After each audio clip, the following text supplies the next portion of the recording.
Hello, everyone. Welcome. I am Briar Harvey. This is the Neurodiversity Media Network. I have a very busy day today, and we are here with the marvelous Joa, Ahern, Seronde, and we are talking about accessibility today. Mhm. Apparently, we have decided, well, she decided that for this show in particular, she was going to ask me questions, which is, I think, fair. So,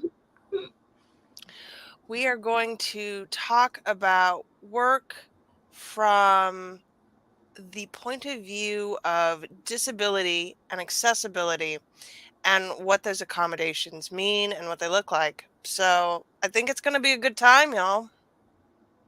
It's going to be such a good time. And we've got to mention that this is the grand finale of our It first season. is. It's a big deal. It's a big deal. These conversations have been so much fun, and we've got such an arc for the places we've gone and the topics we've covered.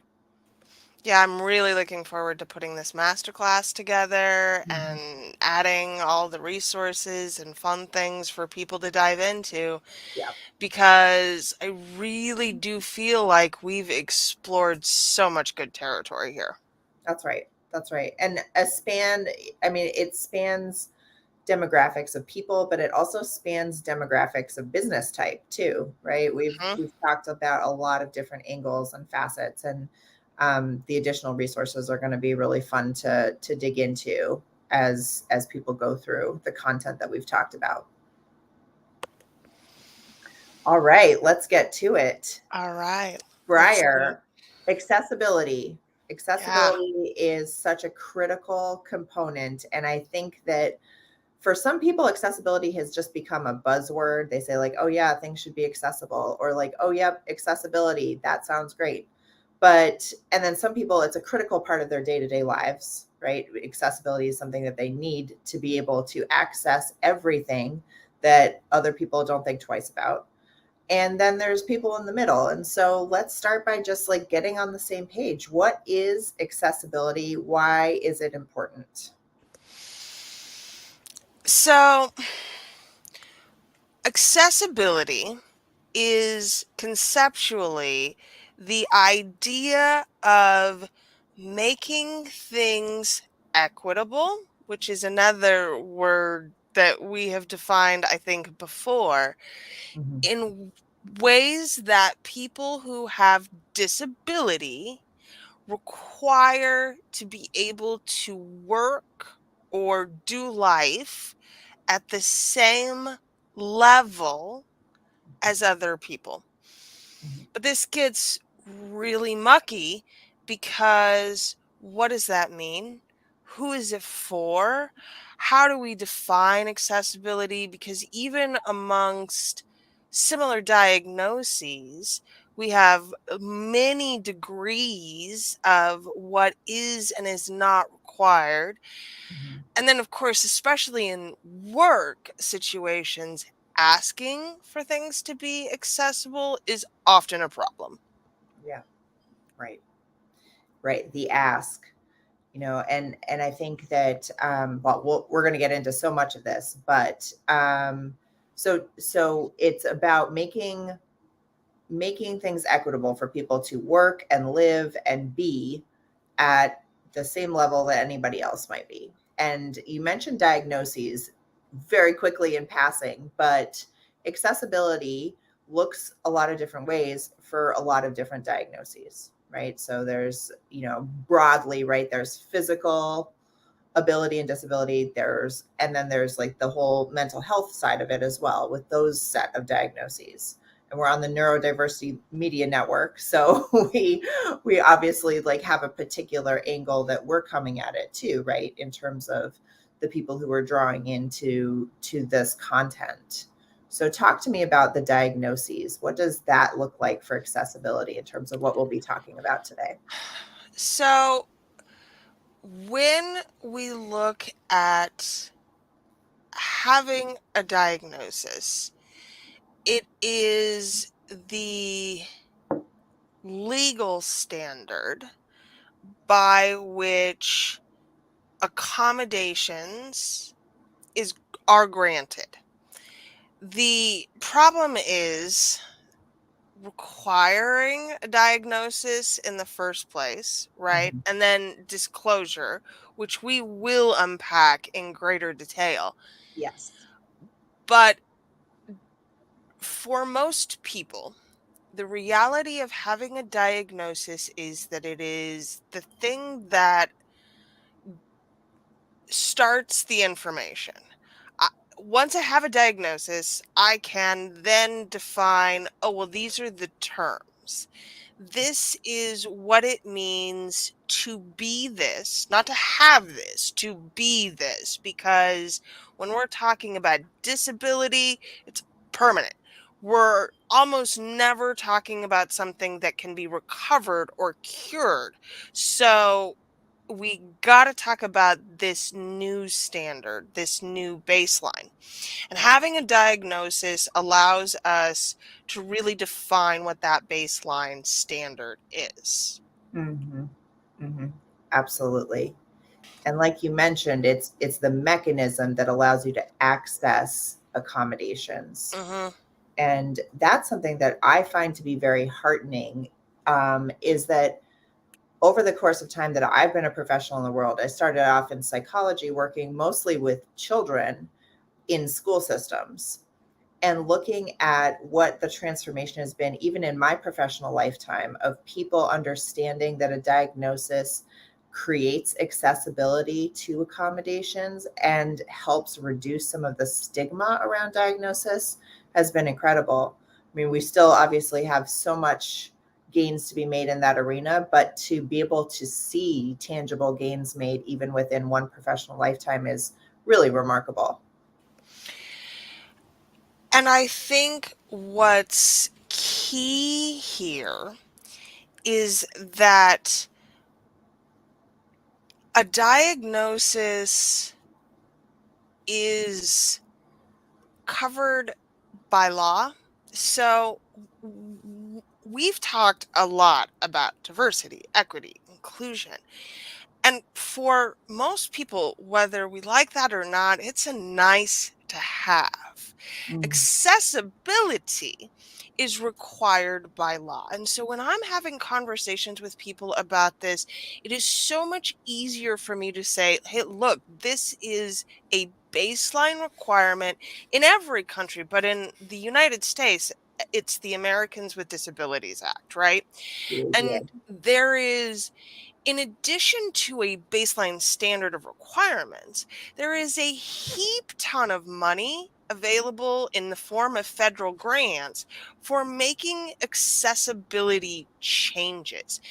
So rather than having all of these nice to haves, and I do say that with bunny rabbit ears and sarcasm, right? Yeah. DEI work isn't a nicety, but it's viewed that way by so many people that when I talk about accessibility as a legal requirement, Mhm. there's no argument here. Right. That's right. That's right. It's mandated through the Americans with Disabilities Act, the ADA. And so let's talk about that a little bit just to help people understand, because I think that there are too many people who have no idea what the ADA is or how it might be relevant to them in their lives. So when we're talking about the ADA, just sort of off the cuff in this conversation, what would you say the most important piece of information would be for people to sort of take away about the ADA and its potential relevancy for them? So the ADA itself is not actually that long. It says that the ADA protects people with disabilities from discrimination, and that disability rights are civil rights. Mhm. So, what it means can actually be fairly broadly determined as long as disability contains the appropriate diagnosis. And we can go rounds about what actually should or should not be included, but I can Right. say things that are, in addition to physical disabilities like blindness, deafness, right? Actual physical handicaps, neurodiversity, specifically ADHD, autism, dyslexia, and some of the other MIAs are covered Mm-hmm. as disabilities under the ADA. Mm-hmm. Mm-hmm. So if any of those things apply to you and you aren't familiar with ADA and you aren't familiar with how that interfaces with your work life, that's definitely something to dig into a little bit more, to just have that working knowledge of access to accommodations, access to resources, access to ways of gaining accessibility that you may not have known about before. Now, I always want to acknowledge that, especially with the hellscape that is our modern medical system, access to a diagnosis is, in fact, a privilege. However, if you have that diagnosis, you should be using it for your benefit. You should not be ashamed or hiding it in the closet or worried about the potential ramifications. And advocacy in this way, listen, I recognize that this is some of the hardest work you'll ever do for yourself is advocating for your needs. It can be, especially in a workplace, a difficult thing to do. But the more that we advocate for our needs, the more those become baseline standards. Okay. Unfortunately, people don't know what they don't know, and they don't know what disabled people need because it doesn't even occur to them. I have an example. Yeah. I saved a meme the other day of a baseball team that had, I think it was 2018, had changed their logo to Braille, which sounds lovely, but blind people can't see your logo. And if that braille isn't touchable, which it did not appear to be raised or embossed in any way, then it is functionally useless. It seems like a lovely gesture, but gestures are also functionally useless here.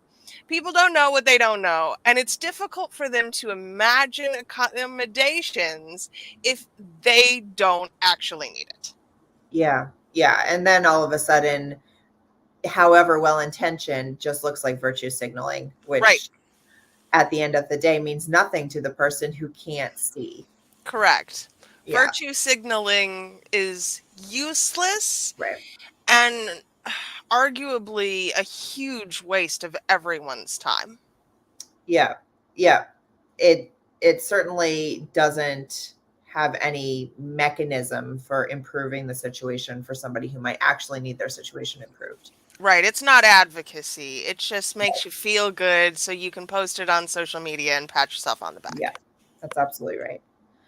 I want to just highlight too another benefit of advocacy, not just for the individual who's like flexing those skills and working on, you know, getting, a better situation for themselves. I remember viscerally working with somebody who had ADHD at a very significant level, did need accommodations, and she would talk about it in the workplace, not just with the people who were in charge of saying yes to accommodations, but at team meetings, in conversation, in the context of doing teamwork with her, she would reference it. And that created a really significant, salient experience for anybody who didn't have ADHD to say, oh, I'm learning something new right now. And any person who worked with her, who then would perhaps go on to leadership positions of their own, then had a salient experience of having worked with somebody who brought it to the forefront, who made it a real tangible thing for them to understand, who then maybe would have virtue signaled previously, but because of that experience, having worked with this person who was vocal about their own experience, could then know something in a deeper, more meaningful way to implement changes later on. Someone that I adore who would not want to be quoted here once told me that there are two kinds of disabled people. There are the kind that wish to use their disability for personal gain, Mhm. and there are the kind that are aware of having the responsibility of doing that advocacy work. Mhm. And it's rough, man. Advocacy work is hard. I say this as someone who does this every single day. It's hard, it's exhausting. It gets very tiring to say to people, this is what this means, and this is why you should care. And to people who deal with a disability, that additional level of work is exhausting. Yep. So I recognize that it is difficult work to do. And we are also doing it for people who cannot do it for themselves. Uh, Diagnosis. So, something that is often a sticking point in the autism community are levels. When you get an autism diagnosis, you're given a level 1, 2, or 3, with 1 being has needs, 2 is moderate needs, and 3 is severe needs. And in the community, there are a lot of people who argue about levels because they say they change on a daily basis. And I might have more needs at one point in time or another. And being given this level precludes me from getting my needs met at certain times. However, it is almost never the level 2 or the level 3 autists that I see arguing against the levels. It's the level 1s who wish that they were given more things. And while I get that, there is still a dearth of accommodations available. So we have to, until this is something that we really understand and are practically advocating for, be able to distribute access to the people who need it most. And often, when it comes to disability, the people who need it most are absolutely incapable of advocating for their own needs, Right. both Right. in the workplace and in real life. Mhm. They are put on disability, which I believe we have discussed is basically enforced poverty, and I will die on this hill. Yes. And the more you require these services, the harder they are to get. So, having a standard and being able to practically say this is the baseline need for someone at this level of functioning Right. is still important. Right. It absolutely is. And you're right. It's enforced poverty. The number of indignities that go along with being able to access disability payments and services is it's too long to list. I mean, it's just it's absurd. It's a hill worth dying on, and it's a hill that more people should know about so they can die on it too. I belong to this networking platform. It's called Lunch Club, and I love Lunch Club. I meet incredible people on Lunch Club all of the time. In my bio, I state that I am a diversity, equity, inclusion, and accessibility consultant, a DEIA consultant for neurodiversity. Mhm. When I get on a call with people, the first question I have to ask is, do you know what any of those words mean? When I am in my bubble, accessibility and neurodiversity are things that people are talking a lot about. But outside of that bubble, most people don't actually know what a significant chunk of those words mean, and I have to define them. Mhm. So, this too is important. It often feels to us that we hear about accommodations and accessibility and needs all of the time, but that's because we're in community with people who are having those conversations. Outside of our communities, this is not a conversation that people are having on a great deal of Right. bases. Right. That's right. That's right. And the advocacy part sort of goes hand in hand with an education piece, right? In terms of advocating for your own needs, but also educating people around you to make sure that people do understand what this conversation is about. Yeah. I want to talk to you a little bit about what you said. You mentioned that the ask for accommodations is a hard one, but you also talked about how if you have a diagnosis, use it for your benefit. And the disclosure piece of when you mention your diagnosis, when you ask for accommodations. This comes up a lot in my work when I have clients who say, I'm applying for jobs. The applications ask if I have X, Y, or Z. Do I say yes? Talk to me a little bit about the disclosure piece of this, the legality piece of it. How do people navigate when to disclose these pieces of who they are? So that's a really important distinction here. When a company asks you for to disclose diagnoses, understand that that information is kept separately from your application at large. So your diagnose or you're giving your diagnoses for their record keeping purposes around who is applying and who is seeking a job. But those answers are not kept with your application and your resume. So, knowing that, when to disclose is personally, I think, a matter of safety. When do you feel safe to disclose? And sometimes that won't be on a job interview. Sometimes that won't be until you have a job. Sometimes that won't be until you've been on the job for a while because you require the income. I'm not out here saying you should advocate at the detriment of your own needs. And sometimes that's a reality. You have to be able to advocate for yourself in a way that it is not going to harm you. And Faith Clark and I talked about that quite a bit. We have an episode on this. I'll link it in the show notes. But it's really important that you feel safe enough to say, this is a thing that I struggle with, and these are what my needs are.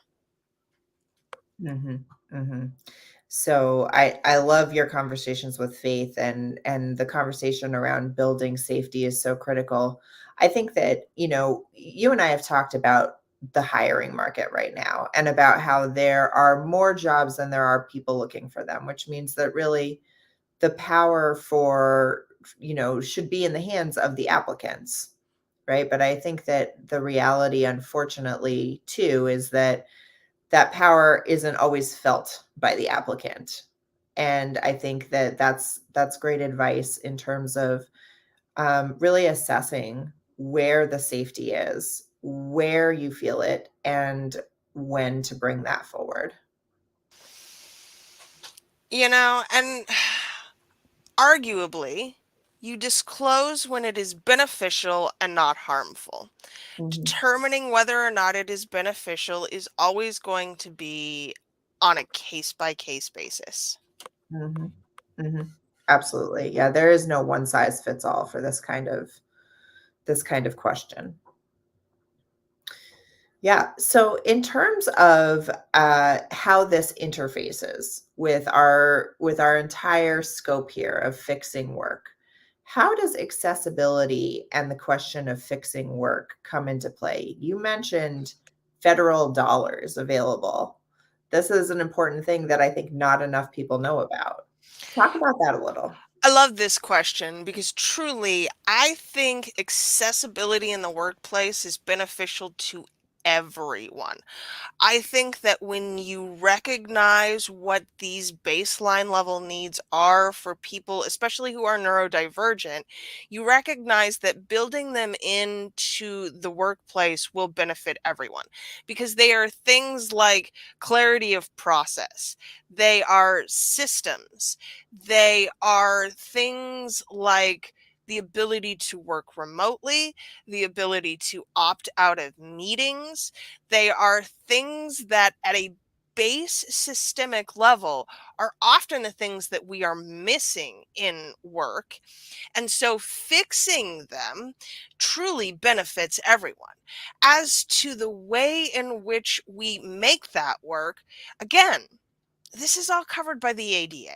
So there are tons of grants that are available federally, and my company does, in fact, do some of this grant writing. So, like, if you know that you want to fix the work, come see me. Let me Mhm. know. We will write grants for you and we will get the funds available to implement these systemic changes. And I got the people who can do that for you too. What you're looking for are ways to not just change the culture, but change the underlying system of how work is integrated. For people who struggle with day to day tasks and just functioning on a basic level, having work fit into that Mhm. makes it easier for us to do our best work. And one of the benefits, truly, for making work more accessible is workplace retention. So, churn is significantly higher for specifically ADHD and autistic folks. Because what happens is we go in and give our all to this job, and then we burn out with a big flame of glory and then end up having to quit or go to a different position or leave the job entirely. Yeah, So, being able to fix this kind of retention problem, and 1 in 5 people is neurodivergent. So that's 20% of the population, and most likely 20% of your workforce.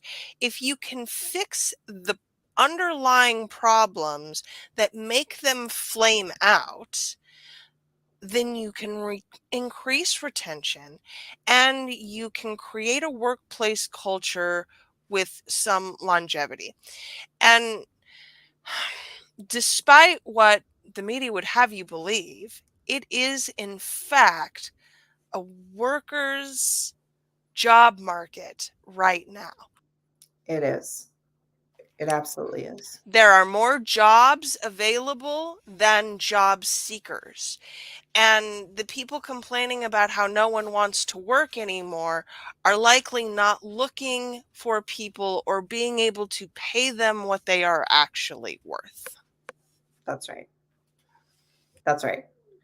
I just want to go back for a second too about your 20% metric, right? With the 1 in 5.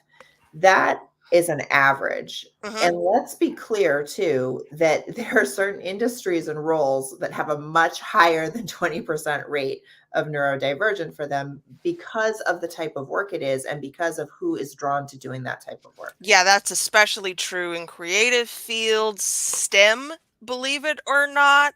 So, Yes. places where the job description requires big picture thinking Mhm. are often jobs that are best filled by neurodivergent folks. And we want them to love that work because that's how we change the world. Right. Right. That's absolutely right. That's absolutely right. And let's talk a little bit about the giving all of yourself to a job and then flaming out really dramatically. That, you know, because this is my business, that sounds very intuitive to me. Like I understand all the levels of loss there. But let's spell it out a little bit, because there'll be people listening to this who don't quite grasp the enormity of why that is a loss, right? Like, oh, maybe it's a loss for the individual, but it's not. It's much more nuanced than that, right? When you have somebody who comes in and does give it their all in all the ways we're talking about, right? In terms of the actual work, maybe in terms of advocacy and helping to impact the system where they are, and the compounding effect of all of that is what leads them to really just burst into flames and be done. What Who loses in that situation? We do. Society does. The company definitely does. I was complaining last week to Sam Fisher that there are not institutional business storytellers. Hmm. And that's a loss because company culture is much like any other kind of culture.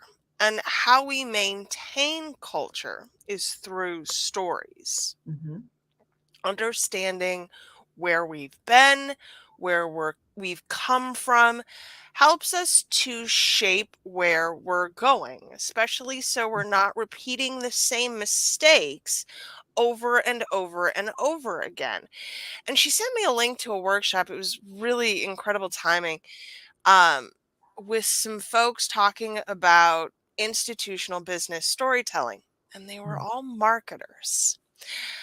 Mm-hmm. Because if anyone is actually keeping the company's story, it's Yeah. the people whose job it is to sell that company to the people who are buying. Yeah. And so marketers and marketing as an industry is populated, I would say, at least 50 to 70% by neurodivergent folks, because we're just drawn to story and how story works and how things fit together. And when we lose that institutional longevity, it's damaging to the business as a whole because we make decisions based off of what is culturally relevant rather than what is relevant for our culture. And that seems like it's the same thing, but it is not the same thing. The best, most recent example I can give you of this is Budweiser's whole thing with Dylan Mulvaney and the rainbow flag. Mm-hmm. It's not supporting LGBT. They've done that before. Other beers do that too. But it was about a mismatch of understanding to the culture of people who buy Budweiser and the way that they like things like Clydesdale horses and tradition.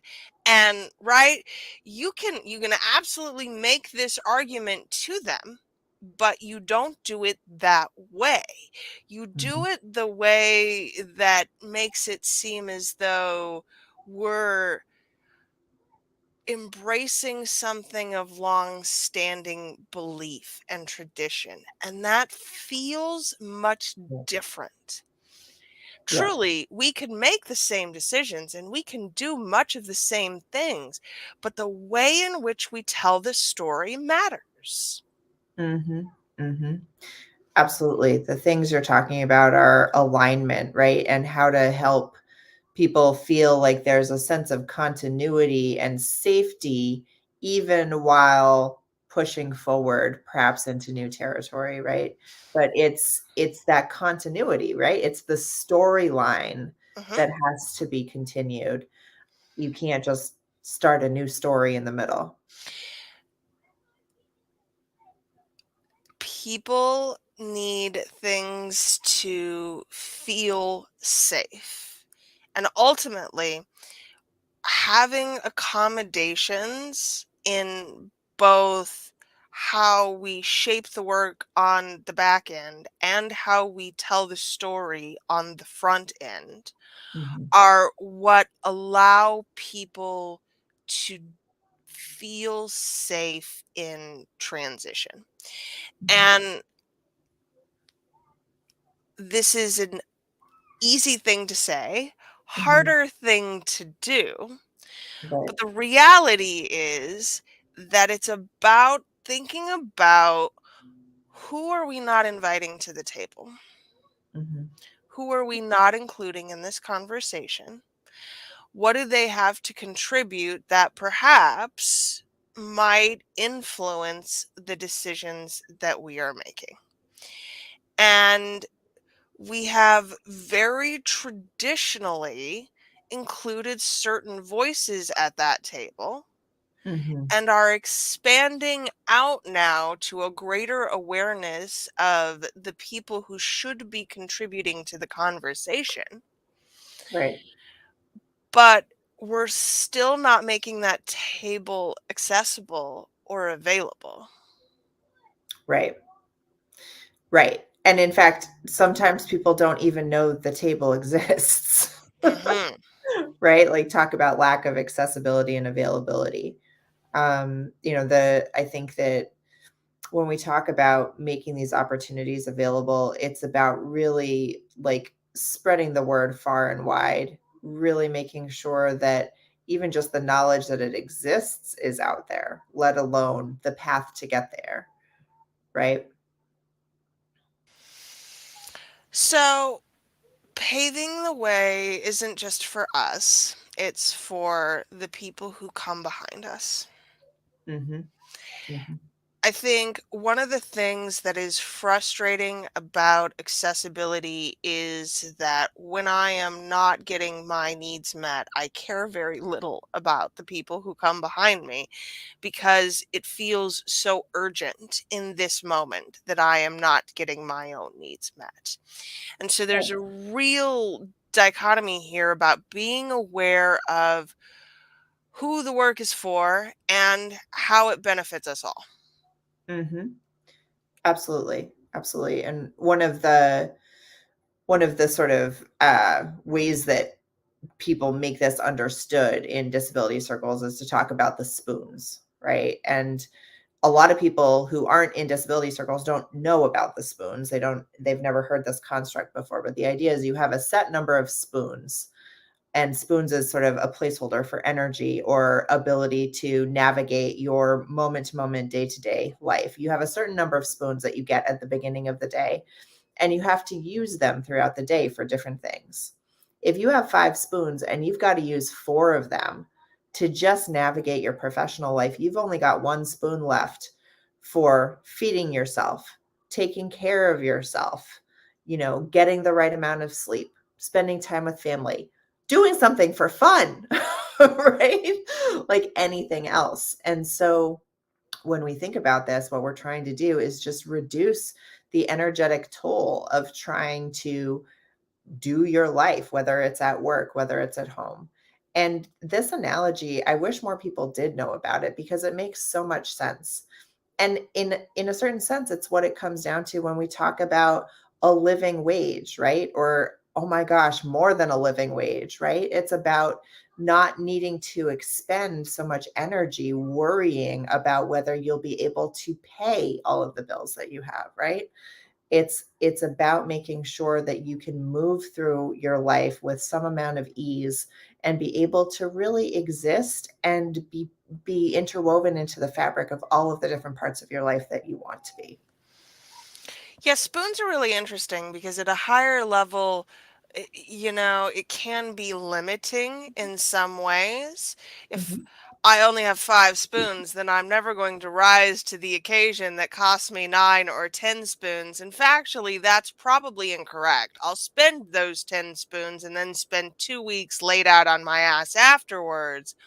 So there are some structural problems with it, but yes, on a basic level, Most people just don't conceptually realize energy management for someone who is disabled. And it takes us more work. It's more work, it's more time, it's more on the day to day just to survive and exist, because that's what a disability is. That's Mhm. why this language is so important. That's why we can't talk about neurodiversity in particular as a superpower, Mhm. because doing that minimizes the actual work that it takes to just get through the day. Right.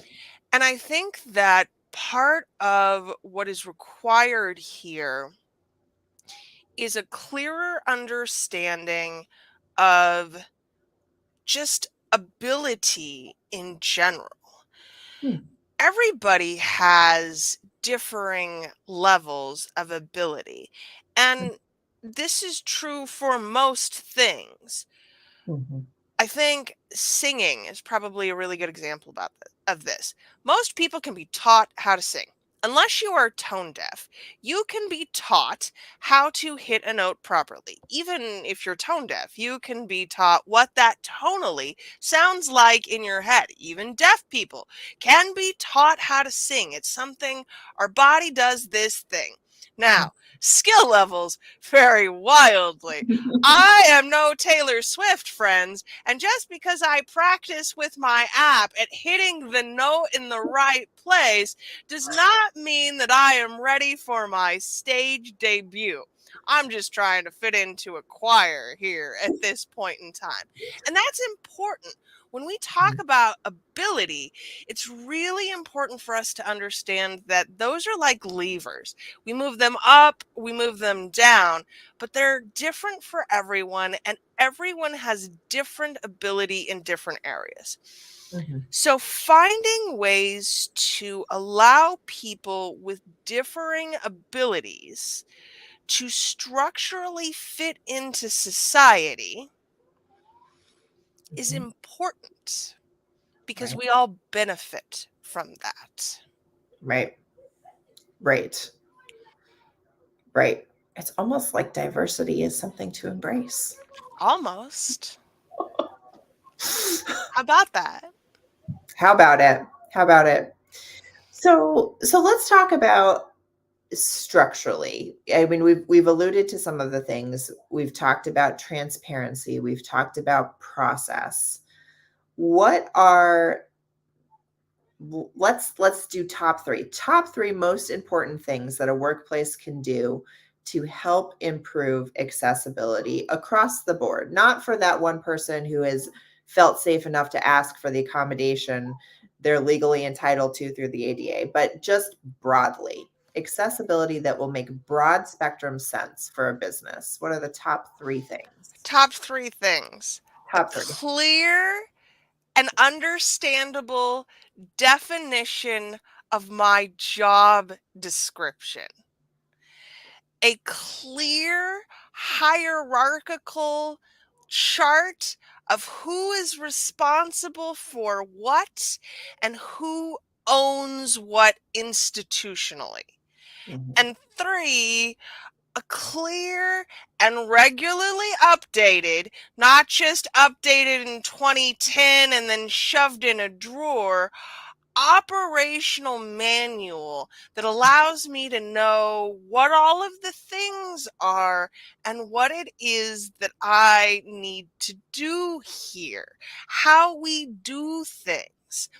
And I, again, four, would addendum all of this with a regular institutional process of revising and updating these materials. Right. These three things will change every workplace if they're actually functional and if we actually review them on a regular basis. Right. They need to be living documents. They Hmm. need to be living, breathing documents. Here's what I love about your list. You don't need to have a diagnosis to understand the value of them, and you don't need a diagnosis to advocate for those things in your workplace. We talked a little bit about how if you start asking questions in the right manner, you will be voluntold into doing some things. But if this is something that strikes a chord with you in any way that makes you think, Yeah, that would make my work life better. Yeah, that would make my workplace better. Yeah, I know exactly who that would benefit beyond just myself. Ask these questions, folks. Ask them where you are. If you're a team of one, if you own your own business, make these things exceptionally clear for yourself and for anybody who you may hope to hire onto your team as you grow. If you're a mid-size or large business, ask these questions within your team. Ask these questions of leadership. Look at ways that you can do your part to advocate for these changes. So later this month, I'm doing a workshop on creating your personal 504 plan, because I think that there's a lot of room here for understanding what your workplace needs are and how you define and articulate those, so that you can in fact take this into your workplace if you want and say, hey, this is what I need and these are my requirements. If you own your own business, you can hand this to an employee and say, this is what I need and this is how you can help take ownership. But either way, what we're looking at here is truly just a basic definition of terms. What's the job? Who do I talk to when I have a problem? And how do I do this thing? And these aren't hard questions to answer. They really, really aren't. You just have to ask them. Sounds like an exceptional workshop, Briar. Tell us what 504 plans are for those of us who may not For know. those of us who don't know, a 504 plan is something institutionally that we give to students to explain their needs in the school and educational place. So there's in I homeschool, so I did not have to worry about these things for my children. But broadly, there's a 504 plan, which generally covers physical disability, and an IEP, which is an individualized education plan, which tends to cover neurodivergence and other mental disabilities or places where accommodations are required there. Something that I've learned that is really interesting is that a 504 plan goes with you. So if you graduate from high school, you can actually take your 504 plan to your college and say, these are my needs and requirements. And I've Okay. decided that that means that we can just take a 504 plan out into life with us too.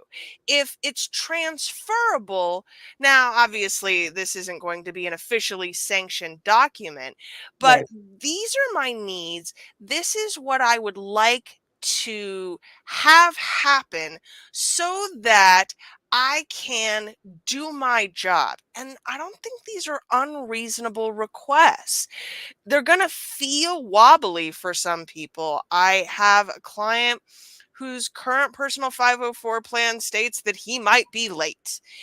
And that feels a little hinky if you're the employer and you're like, oh, he might be late. Well, that's just a permission slip to show up late. But that allows you to say, so if you might be late, are you going to stay later? If you might be late, how are we guaranteeing that we're going to achieve the same level of results?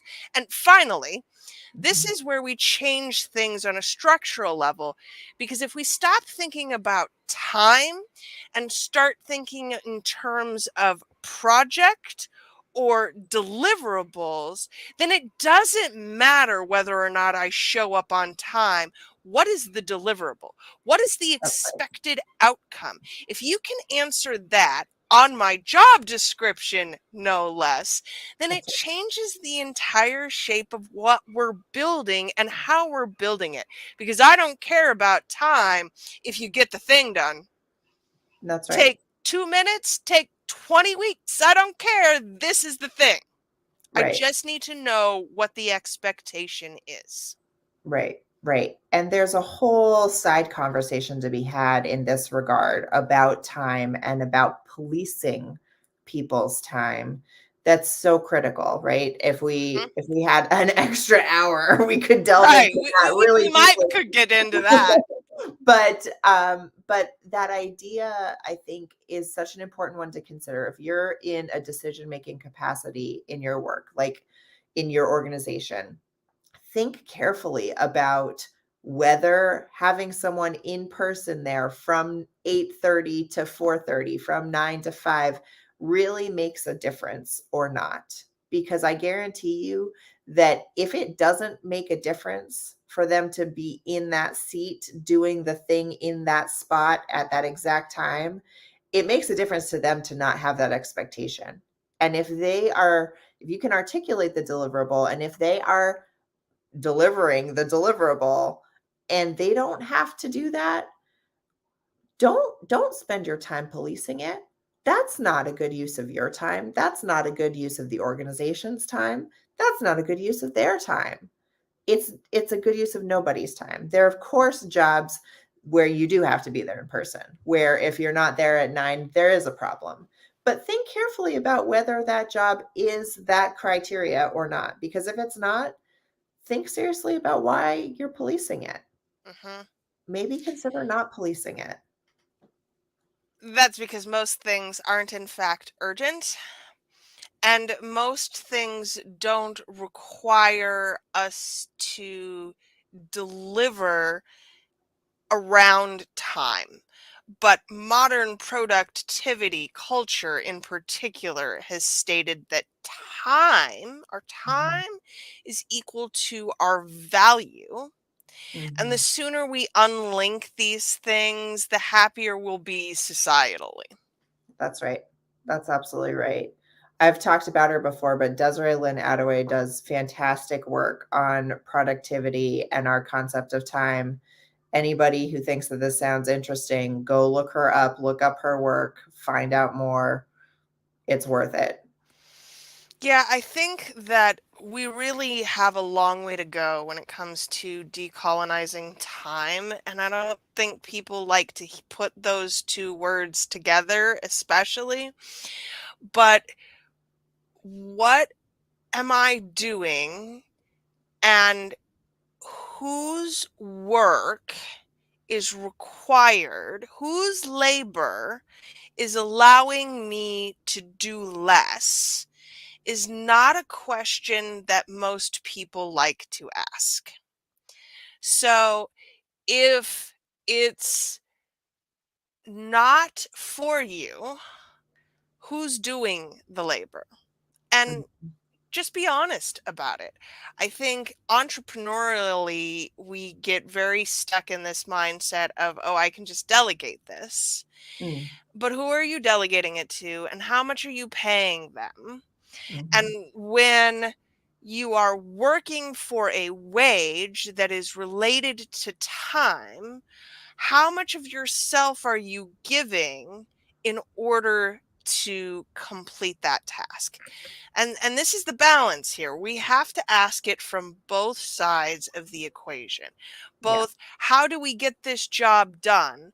Mhm. And how do I do this job without giving all of myself? Yes. Both things Absolutely. can be true.